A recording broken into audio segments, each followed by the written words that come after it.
But for that, would I have taken the trouble to arrange for an attack on Mrs. Kesselbach at 6 o'clock, so that I might have the opportunity of delivering her from the clutches of my own men at 5 minutes past? Looking upon me as her rescuer, she is obliged to receive me. I am now in the heart of the citadel and, while protecting the widow, can keep a lookout all round.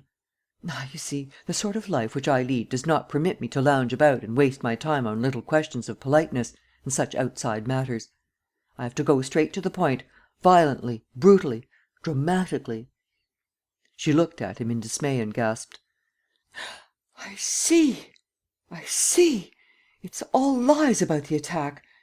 But then, Geneviève. Why, I'm killing two birds with one stone. It was as easy to rescue two as one. Think of the time it would have taken, the efforts, useless efforts perhaps, to worm myself into that child's friendship. What was I to her? What should I be now? An unknown person, a stranger. Whereas now I am the rescuer. In an hour I shall be the friend." She began to tremble. So you did not rescue Geneviève. So you are going to mix us up in your affairs." And suddenly, in a fit of rebellion, seizing him by the shoulders: "No, I won't have it, do you understand? You brought the child to me one day, saying, 'Here, I entrust her to you. Her father and mother are dead. Take her under your protection.' Well, she's under my protection now, and I shall know how to defend her against you and all your manoeuvres." Standing straight upright, in a very determined attitude, Mme. Ernemont seemed ready for all emergencies. Slowly and deliberately, Sernine loosened the two hands, one after the other, that held him, and in his turn took the old lady by the shoulders, forced her into an arm-chair, stooped over and, in a very calm voice, said: "Rot." She began to cry and, clasping her hands together, implored him: "I beseech you, leave us in peace. We were so happy. I thought that you had forgotten us and I blessed heaven every time a day had passed. Why, yes, I love you just the same. But Geneviève, you see, there's nothing that I wouldn't do for that child. She has taken your place in my heart." "So I perceive," said he, laughing. "You would send me to the devil with pleasure. Come, enough of this nonsense. I have no time to waste. I must talk to Geneviève." "You're going to talk to her?" "Well, is that a crime? And what have you to tell her?" "A secret, a very grave secret and a very touching one." The old lady took fright. "And one that will cause her sorrow, perhaps. Oh, I fear everything. I fear everything where she is concerned." "She is coming," he said. "No, not yet." "Yes, I hear her. Wipe your eyes and be sensible." "Listen," said she, eagerly. "Listen. I don't know what you're going to say, what secret you mean to reveal to this child whom you don't know. But I, who do know her, tell you this: Geneviève has a very plucky, very spirited, but very sensitive nature. Be careful how you choose your words. You might wound feelings, the existence of which you cannot even suspect." "Lord bless me! And why not?" "Because she belongs to another race than you, to a different world. I mean, a different moral world. There are things which you are forbidden to understand nowadays. Between you and her, the obstacle is insurmountable. Geneviève has the most unblemished and upright conscience. And you." "And I?" "And you are not an honest man." Geneviève entered, bright and charming. "All my babies have gone to bed. I have 10 minutes to spare. Why, grandmother, what's the matter? You look quite upset. Is it still that business with the..." "No, mademoiselle," said Sernine. "I believe I have had the good fortune to reassure your grandmother. Only, we were talking of you, of your childhood, and that is a subject, it seems, which your grandmother cannot touch upon without emotion." "Of my childhood?" said Geneviève, reddening. "Oh, grandmother!" "Don't scold her, mademoiselle. The conversation turned in that direction by accident. It so happens that I have often passed through the little village where you were brought up." "Aspremont?" "Yes, Aspremont, near Nice. You used to live in a new house, white all over." "Yes," she said, "white all over, with a touch of blue paint round the windows. I was only 7 years old when I left Aspremont. But I remember the least things of that period. And I have not forgotten the glare of the sun on the white front of the house, nor the shade of the eucalyptus tree at the bottom of the garden." "At the bottom of the garden, mademoiselle, was a field of olive trees; and under one of those olive trees stood a table at which your mother used to work on hot days." That's true!" she said, quite excitedly. "I used to play by her side." "And it was there," said he, "that I saw your mother several times. I recognized her image the moment I set eyes on you. but it was a brighter, happier image. Yes, my poor mother was not happy.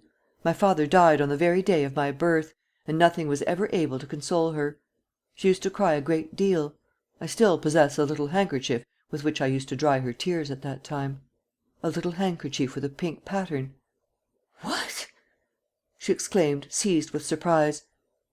"You know—" "I was there one day when you were comforting her, and you comforted her so prettily that the scene remained impressed on my memory."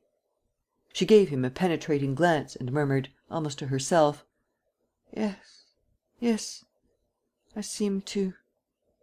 the impression of your eyes ... and then the sound of your voice." She lowered her eyelids for a moment and reflected as if she were vainly trying to bring back a recollection that escaped her. And she continued: "Then you knew her?"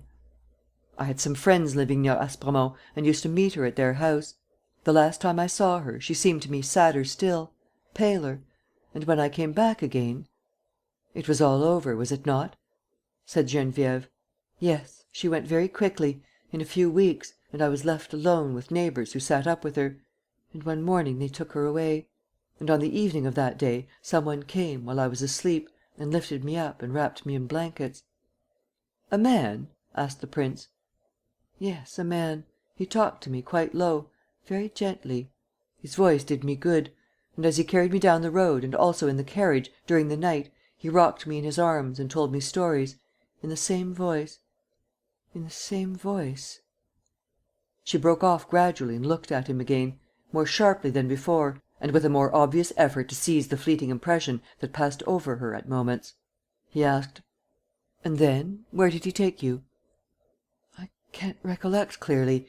It is just as though I had slept for several days. I can remember nothing before the little town of Montaigu, in the Vendée, where I spent the second half of my childhood, with Father and Mother Izereau, a worthy couple who reared me and brought me up and whose love and devotion I shall never forget." "And did they die too?" "Yes," she said, "of an epidemic of typhoid fever in the district. But I did not know that until later. As soon as they fell ill, I was carried off, as on the first occasion and under the same conditions, at night, by some one who also wrapped me up in blankets. Only I was bigger, I struggled, I tried to call out; and he had to close my mouth with a silk handkerchief." "How old were you then?" "14. It was 4 years ago." "Then you were able to see what the man was like?" "No, he hid his face better and he did not speak a single word to me. Nevertheless, I have always believed him to be the same one, for I remember the same solicitude, the same attentive, careful movements." "And after that?" "After that came oblivion, sleep, as before. This time I was ill, it appears. I was feverish and I woke in a bright, cheerful room. A white-haired lady was bending over me and smiling. It was grandmother, and the room was the one in which I now sleep upstairs." She had resumed her happy face, her sweet, radiant expression, and she ended with a smile.